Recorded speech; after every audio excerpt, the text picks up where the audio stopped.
ॐ गणानां त्वा गणपतिगुं हवामहे कविं कवीनामुपमस्रवस्तवं ज्येष्ठराजं ब्रह्मणां ब्रह्मणस्पत आनशृण्वन्नोतिभिः सीदसाधनम्।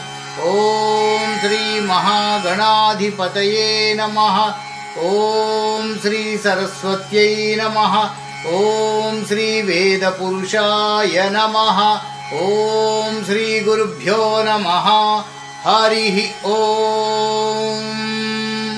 वेदं वन्दे जगद्गुरुं जय श्रीवेदं।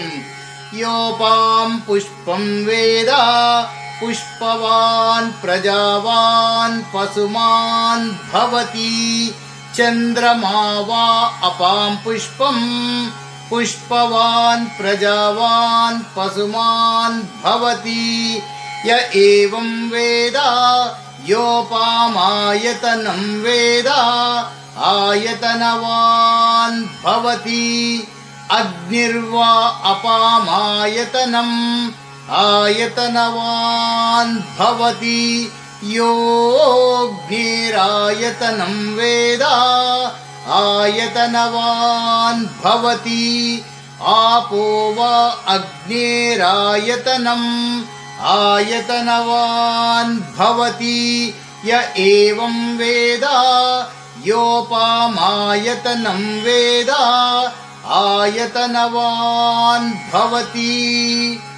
वायुर्वा अपामायतनम् आयतनवान् भवति। यो वायोरायतनं वेद आयतनवान् भवति।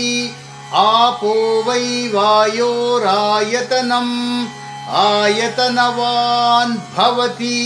य एवं वेद योपामायतनं वेद आयतनवान् भवति। असौ वै तपन्नपामायतनम् आयतनवान् भवति। यो मुष्यतपत आयतनं वेद आयतनवान् भवति। आपो वा अमुष्यतपत आयतनम् आयतनवान् भवति। य एवं वेद योपामायतनं वेद आयतनवान् भवति। चन्द्रमा वा अपामायतनम् आयतनवान् भवति। यश्चन्द्रमस आयतनं वेद आयतनवान् भवति। आपो वै चन्द्रमस आयतनम् आयतनवान् भवति। य एवं वेद योपामायतनं वेद आयतनवान् भवति। नक्षत्राणि वा अपामायतनम् आयतनवान् भवति। यो नक्षत्राणामायतनं वेद आयतनवान् भवति। आपो वै नक्षत्राणामायतनम् आयतनवान् भवति। य एवं वेद योपामायतनं वेद आयतनवान् भवति। पर्जन्यो वा अपामायतनम् आयतनवान् भवति। यः पर्जन्यस्यायतनं वेद आयतनवान् भवति। आपो वै पर्जन्यस्यायतनम् आयतनवान् भवति। य एवं वेद योपामायतनं वेद आयतनवान् भवति। संवत्सरो वा अपामायतनम् आयतनवान् भवति। यः संवत्सरस्यायतनं वेद आयतनवान् भवति। आपो वै संवत्सरस्यायतनम् आयतनवान् भवति। य एवं वेद योऽप्सुनावं प्रतिष्ठितां वेद प्रत्येव तिष्ठति।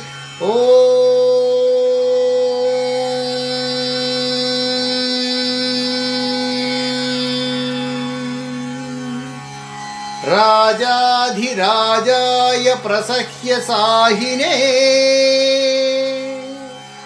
नमो वयं वै श्रवणाय कुर्महे समे कामान् कामकामाय मह्यम् कामेश्वरो वै श्रवणो ददातु कुबेराय वै श्रवणाय महाराजाय नमः। ॐ तद्ब्रह्मा ॐ तद्वायुः ॐ तदात्मा ॐ तत्सत्यम् ॐ तत्सर्वम् ॐ तत्पुरोर्नमः। हरे कृष्ण।